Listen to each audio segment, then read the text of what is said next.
I don't know if I'm the one you want. Should I go, or should I leave this on?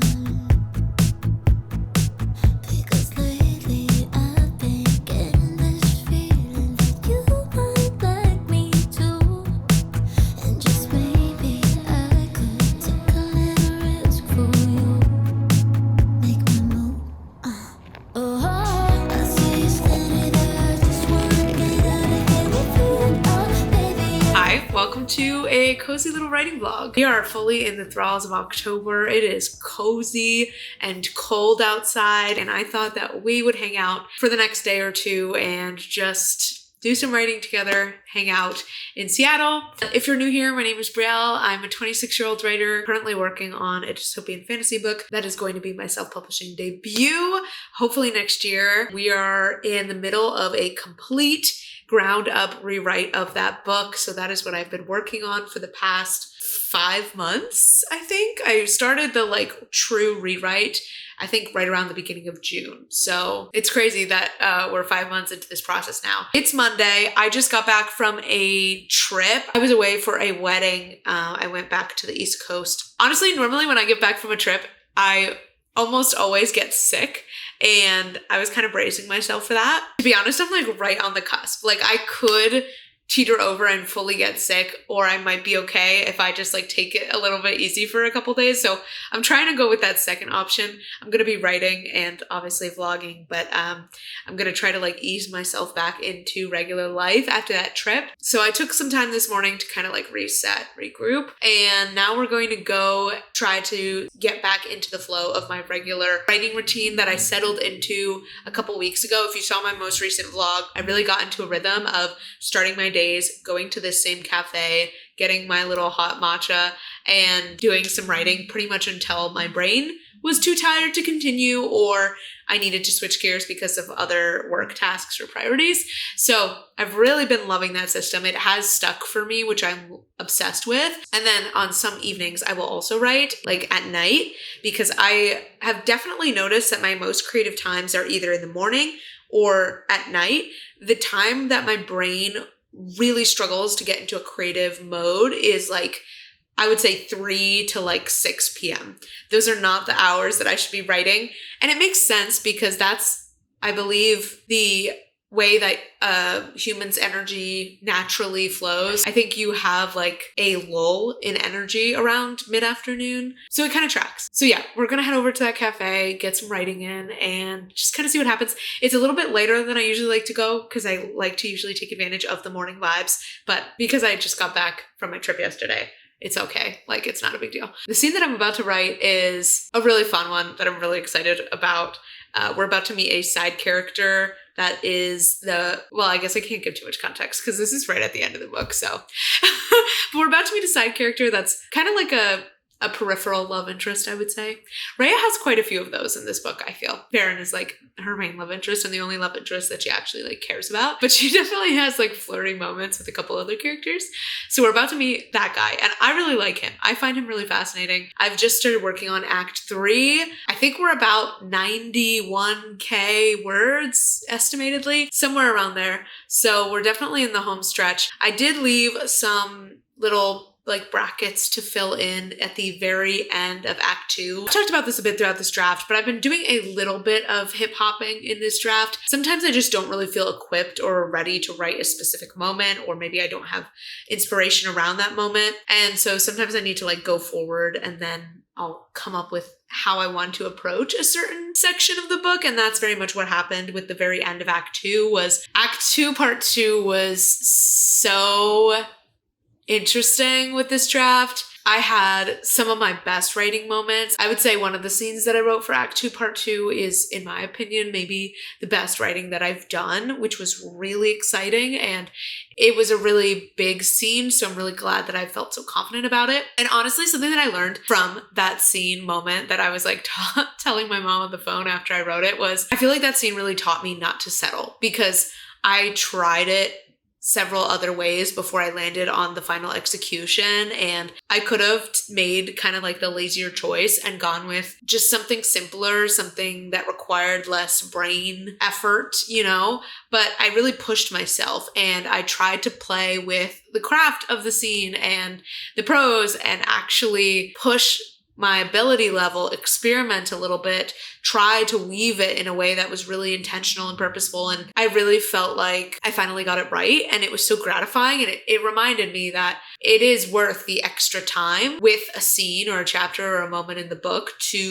really get it right and to make it something that I'm proud of. And that often takes multiple false starts and multiple like wrong routes. And it was a good reminder to keep pushing until you get to that point where you're truly excited about and happy with the scene, because it can be really easy to want to like kind of give up on it a little earlier and just kind of settle for a lesser version of it, even if you have a feeling that maybe you could push it harder. And I think my philosophy now is just like, if you feel like you can push it harder, at least try, you know? If it never gets there, or if you try something and it doesn't work, that's okay.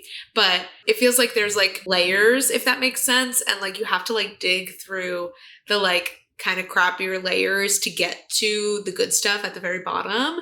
And it really does kind of feel like an excavation sometimes trying to get to that good stuff, but it's worth peeling back all those layers, because even just that one scene now, I feel like it does so much for the book, even though it's just one moment, one interaction, one scene. Anyway, I was really happy with where the interiority and stuff was at during that scene. And I want the interiority throughout the rest of the book to match that sort of depth and like level of execution. But I feel like interiority sometimes is something I have to sit with. And it's often one of the later things that I crack, if that makes sense. So what I'm doing right now is I'm going into Act 3 and I'm mainly focusing on the dialogue and action of the scenes. There's a lot going on a plot level for these scenes. So what I'm allowing myself to kind of do right now is some of the interiority that's still a little bit more fuzzy to me, I'm just omitting it or going a little bit lighter handed with it. And I know when I like go back, fill in some of those brackets, really sink into the interiority of the characters, it will allow me to then carry through some of that depth into the next several scenes, which I'm excited about. So that's kind of how I'm approaching it right now. And a lot of the scenes in Act 3, I'm just really excited to write because they're very like punchy and like, I love how I changed Act 3 in terms of the action. It's much more active now and just like a lot more going on. And because of the dual POV, we have this whole other half of the plot that didn't exist before, because originally when we were just in Rhea's POV, Varen was like off the page for most of Act 3. It was just Rhea doing her thing because they were separated. And so now that we have Varen's POV, I'm excited to get to explore this whole other piece of the plot from his perspective of what he's up to while she's doing her whole scheme. And it's a lot of scheming on both ends. And I love a scheming moment. So I'm excited to write these scenes. I think it's going to feel good because so much of Act 2, Part 2 was very interiority driven and very much focused on how our characters were feeling, the relationships, revelations, reflections. Obviously, there was stuff happening in the plot still, but a lot of Act 2, Part 2 was more so relationship driven, interiority driven. And so now to be in Act 3, where it's going to be a lot more like punch, punch, punch, action, action, action, I think that will be a nice change of pace for me, especially because even though interiority and character driven moments are to me like the highlight of this book and any book, they're also to me one of the most challenging things. And so I think it'll be refreshing to not have to like overthink every single word to the same extent that I felt like I truly needed to in Act 2, Part 2, because so much of what was happening on an internal level was so essential. Obviously, you know, what's happening in Act 3 is still essential, but there is quite a bit more of just like, what are we doing? Like the actions, the dialogue, you know what I mean? I hope that made sense. Anyway, I'm gonna head out. Okay, bye. Another night and I'm just walking, city lights and people talking. I don't know where I'm supposed to go. I wonder if you got that feeling, staring at your bedroom ceiling, and think about me the way I think about you. Could you tell me, should I let you go? Yeah, I gotta know, if I'm gonna be yours. All right, right, we are back from the cafe. We had a really good productive writing session that we're going to chat all about. I think I wrote for 2.5, 3 hours. It was really productive, but that's obviously a lot of screen time on my eyes. When we go into our next writing session, I'm going to make sure that I'm protecting my eyes. If you are also a writer who spends a lot of time staring at words on a screen, you can probably relate to the fact that it really can take a bit of a toll on your eyes. I know for me, staring at small words is a nemesis of my eyes. And that is where my friends over at vooglam come in, because they so kindly sent me over some new glasses. Thank you so much to vooglam for sponsoring this video. If you're looking for a pair of blue light glasses or prescription glasses or sunglasses, I strongly recommend vooglam. I've been working with them for quite some time now, and I just really like them as a brand. They have so many cute styles over on their website, and I'm going to try on some of those styles for you today. First up, we have the Hillary frames in black. These are so cute. They have gold along the rims. It's a butterfly shape, all very soft lines. This to me is a very timeless classic style, very versatile, very flattering. Like, you can't go wrong with these. I really enjoy the sleek, thin frame. I feel like these are perfect everyday blue light glasses. This next pair is the Galarza in two-tone. I'm obsessed with these. They're like a cool brown, and then they have these like speckles on the sides. They have these almost like glittery speckles. These are a rectangular frame, and I love the colors going on here. It's like a deep burgundy shade with a dark gray. I think this might actually be one of my favorite frames that I've gotten from them. I really like these. Then vooglam also had me pick out some sunglasses, which I was very excited about because I actually don't own that many sunglasses. So the first ones I'm actually obsessed with. These are the Spine in silver. Guys, I feel so cool, so cool. First of all, look at the sides of these glasses. They have this thorn twisted geometric design, which I just thought was so cool. They're also really lightweight with nose pads so that they're comfortable when you wear them all day. There's just so many cute details to this pair. Like, they have this little hollow heart built into the end of the frames. I don't typically like how a lot of sunglasses look on me, but these feel really fun. Last but not least, we have the Jessie in crystal. Another pair of sunglasses. They have an oversized butterfly shape and a clear and black frame. So you can see there's like a black outline around the clear, which I thought was like a really cool design. Unique, but not over the top, like still pretty simple. Something I appreciate about these glasses is the way that they fit.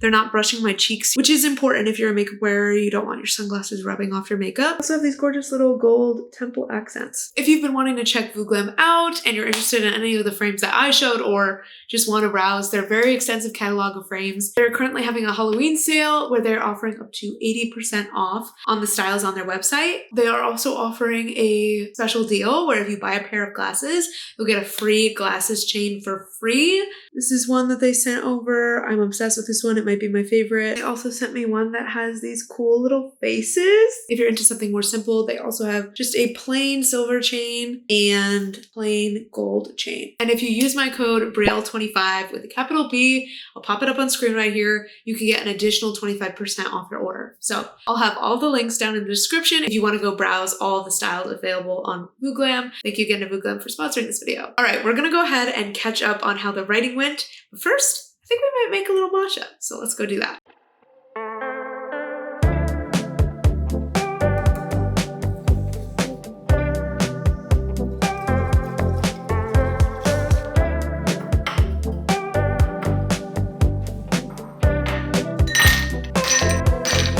Perfect bodies in the shallow blue, drifting faster than they should.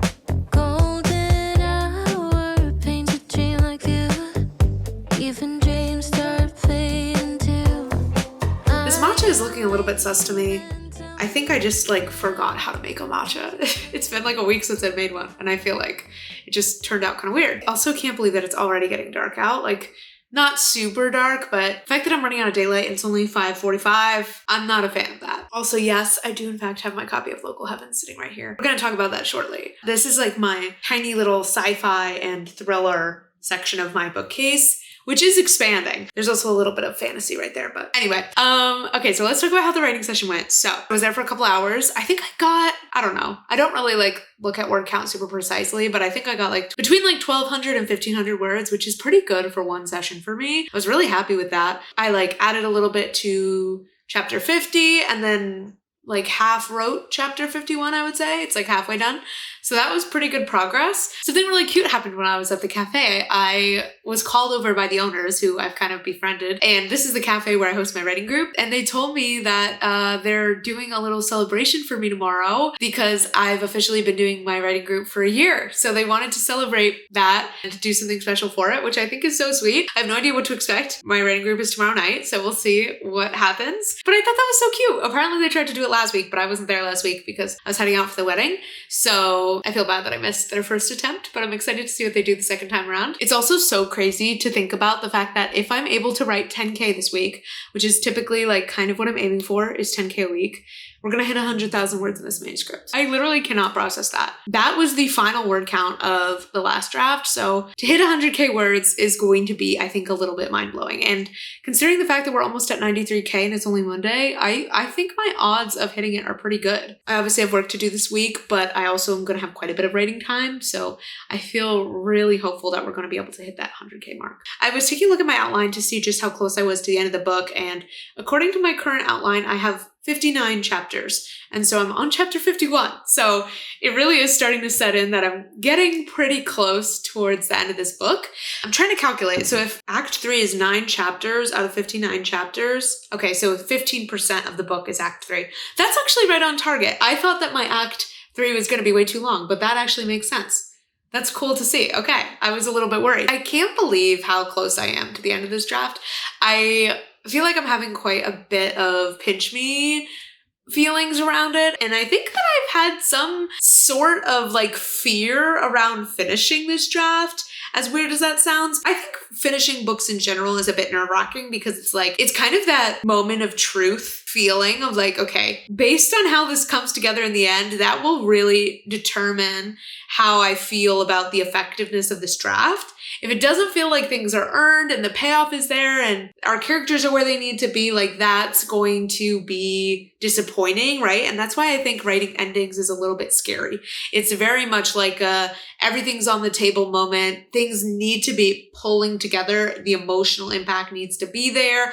The plot needs to tie together. And so it's just like a bit of pressure, I think, when you're trying to pull together an ending properly. And I think that maybe that's why I've been feeling a little bit more nervous when it comes to actually drafting some of these scenes than I was towards the beginning of the draft when things just felt a little bit less high stakes, which is interesting. Yeah, I don't even know how to feel in terms of coming to the end of this third draft. I mean, I feel very proud, obviously, and really excited about where the book is heading. But like I said, I do feel like I've also felt a bit of nerves and fear in terms of just like getting to the end of the book, fully confronting this new version of it and seeing how I'm going to end up feeling about the finished product is like kind of intense. Something that I really am starting to think about a little bit more with Unraveling is I want to start like thinking about acquainting people with the project itself more, knowing that we're probably coming up on being within like a year to publication. I want to familiarize people more with the characters, with quotes and stuff.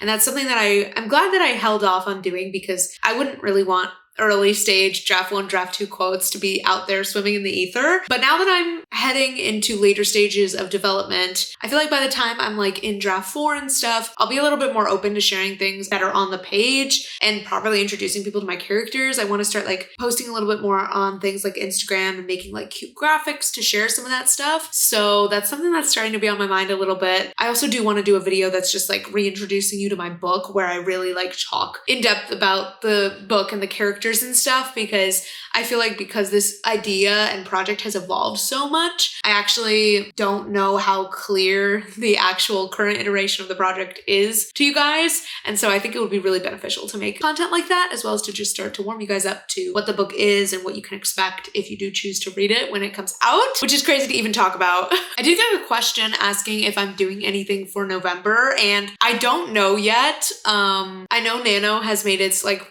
resurgence. A new website has been started. The old company shut down. I'm really happy to see all those developments because I was always a proponent of us reinventing Nano as something for, you know, us writers that have loved it. And so I'm really happy to see that this is happening, that it's being reinvented. Unfortunately, I don't know if I'm going to be participating in any real way. Last year, I paused work on this book and started drafting book 2 of the duology. And a lot of that decision was based on wanting to participate in NaNoWriMo. And I don't regret that because, one, it was super fun to work on book 2, even though I now know that I'm unfortunately going to probably scrap everything that I wrote for book 2 during November last year. And 2, it was just fun to be part of it, participate with the community, and I made some of my most popular videos last November. So it was a great time for my channel, for the community, and so I don't have any regrets about doing that last year. But this year, with where I'm at currently with the project, I'm just not sure that it's going to make sense to, you know, make a decision about my writing based on trying to fit into November cleanly. Does that make any sense? Basically, I'm saying I don't want to work on something else just for the sake of participating in NaNoWriMo this year. I just don't think that really makes sense.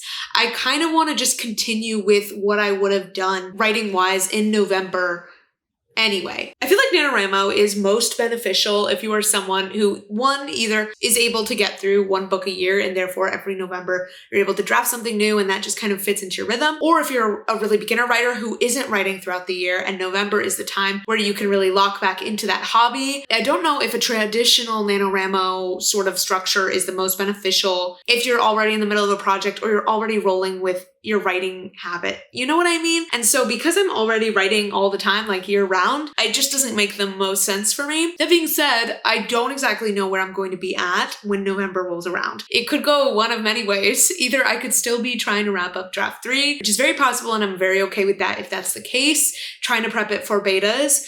Or it's possible that I will have already wrapped up draft 3 either at the end of October or very early in November. But I'm still going to be posting lots of writing related content during November. I just might not be doing a specific challenge or anything like that. Unless I am trying to get to the end of draft 3, in which case obviously that will be the challenge and the goal for November. Really quick, I want to give a shout out to this book. If you don't know, KRIS came out with her debut novel, Local Heavens. She is a fellow author tuber that I'm sure you guys are familiar with. I think her channel name is Chris MF. I hope I'm correct. But her author name is KM Fajardo. I'm obsessed with this. I read this entire thing in like a week. It broke me to pieces. It broke me to pieces. I was so impressed by this, as I knew I would be. I mean, I knew that KRIS was incredibly talented, but this is gorgeous. Local Heavens is a cyberpunk retelling of The Great Gatsby with a bi love square, which was very fun. I was probably one of very few people that went into this book with very little knowledge of The Great Gatsby. Like, I didn't know like anything about the plot of that book. So everything was new to me and it was really, really fun. The world building in this is so incredibly impressive. You can tell that KRIS put in the time and energy into making this world feel real. The tech is awesome and so impressive. And the character relationships really got me. I got very emotional towards the end of this book. I was wrecked by it. I was like in a state for hours just being like, wow. I thought the romance in this book was incredible. I really, really enjoyed both of the main characters' love interests. And KRIS also did a really great job in terms of thematic exploration in this book. You can tell the amount of care that she put into exactly what she wanted to say with it. And I think that that's really impressive. I'm very impressed by writers who can write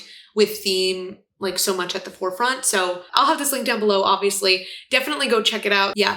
So proud of you, KRIS. This is a stunning debut, and I cannot wait to read whatever you publish next. I will be lined up, pre-ordering. I'll have her channel link down below as well if you want to see. She documented quite a lot of the process of working on this book as well, which is very cool. I have a feeling there's going to be a lot of book showcasing in my content. One, because a lot of author tubers are just coming out with books right now, which is incredibly exciting. And two, just because I'm in such a reading like bug right now. And I'm so glad for it because, as you may have heard me mention in the past, I really was not reading much. Second half of last year into the first half of this year, I really lost the interest in reading for recreation, and it's really come back in full force the past couple months. I've read a lot more than I was earlier this year, and it's been really nice. I'm really glad that I've made it a consistent part of my life again. The fact that it is now something that I incorporate into my writing routine as like my warm-up is making a huge difference, obviously, in how frequently I'm reading, but I'm just feeling really excited by all the books that I'm reading and will be reading in the upcoming months, and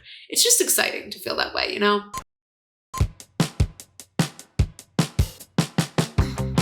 I stumble and I can't get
Do you want to hear the cutest, sweetest thing in the whole wide world? I mentioned in Monday's update that I knew I had some sort of surprise coming for me at writing group last night. So it's the 1 year anniversary of my writing group, and the owners of the cafe that we write at, I actually met them right when they were opening. I don't know if I've ever told this story on here, but the way that we met was literally my boyfriend and I were out and about near this cafe, and we were talking about the writing group that I was going to start. I hadn't started the group yet. We'd just moved to Seattle. He was like, oh, like, look at over at that cafe. Like, when they open, that could be a cool place to host your writing group. And I was like, oh, yeah. And then literally one of the owners who was working on painting the cafe came up to us and was like, I overheard you guys talking.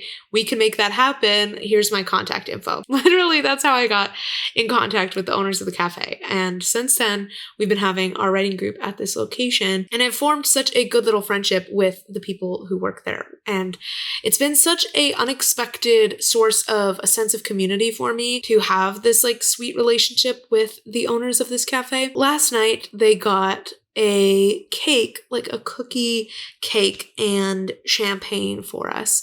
And it was so sweet. They also gave us these cute little notes. Let me grab it real quick. Happy 1 year writing club. To the best, most consistent group in our lives. We are one, which means you are too, because they also just turned one. Thank you for showing up week after week and sharing your creativity and love with our space. We are so lucky to have you. Just thought that was the sweetest thing in the entire world. Made me very emotional. They also had us go around in a circle and share the highlight of our writing year and the biggest struggle of our writing year.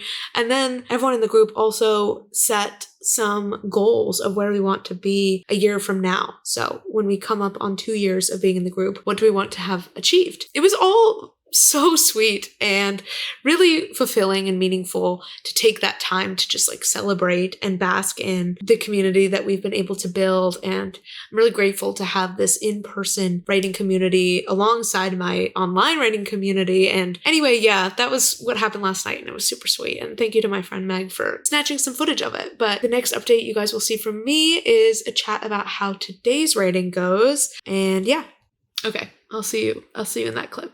Cool. Every time I film out here, it's truly a social anxiety exercise. I'm proud of myself because I'm an anxious girly, and the fact that I can sit here and do this is pretty good. I brought us outside for some fall ambiance. You can see all the pretty leaves in the background. Kind of nice, right? It's Wednesday now, and I want to talk about how the writing is going. So I just got done with my writing session for the day, and it was such a humbling experience, but not necessarily in the way that you would think. It was a good reminder, is what it really was. So basically what happened was I was sprinting, and my goal for today was to go back into Act 2, Part 2 and fill in some brackets that I had left in my wake. I'm not sure if I mentioned this earlier, but I was working on Act 3 towards the beginning of this video, but I had left some key little brackets, kind of half scenes behind in Act 2, Part 2. I've discovered this new analogy to describe how writing has felt with this draft. And what it really feels like is it feels like I'm in a video game and I'm like unlocking different pieces of the map. Does that make sense? It's like the different pieces being like different sections of the book. And when I unlock a section, it's like this exciting rush of like, oh, I get it now. Okay. And then I can like fill in that section of the book like fully. You know what I mean? And this is true on a smaller scale too, where sometimes like specific scenes or parts of scenes feel like they need to be unlocked. Like I need to find a key to put into the little lock in order to unlock that scene or chapter. I feel like you either completely grasp what I'm saying or you don't experience writing like this at all.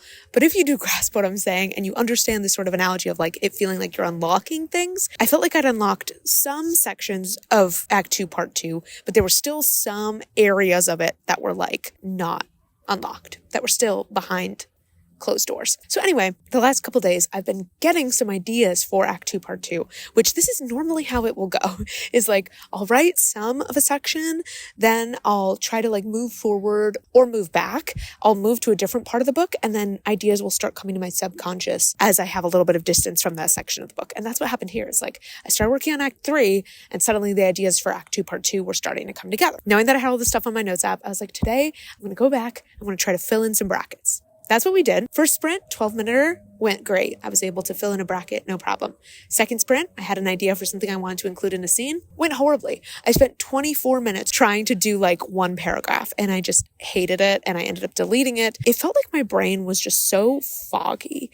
Like it felt like I couldn't even tell if it was working or if it wasn't working, if I needed it there or if I didn't, if it made sense within the wider character arc. I was just like staring at it and not able to come to any sort of conclusion, which is not the best experience in a writing session, right? So then after 24 minutes of staring at that, I was really discouraged. And I was like, well, I feel like today might just be a shot writing day.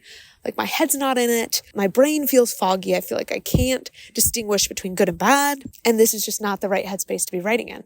I started making all these assumptions. Oh, it's because I'm sick. Like I have a headache, whatever. I started basically internalizing that bad writing sprint and assuming that it meant that the rest of my writing session and the rest of my writing day were a lost cause. I should know better. I should know better by now. But what I was very quickly reminded of when I went into a third sprint to try and give it one last try is that just because one writing sprint doesn't go well doesn't mean that your writing is shot for the day. And I have been learning this lesson in so many different forms recently, but it kind of boils down to the same thing of like a bad writing moment, something not working, you not being able to crack a specific scene at a specific time.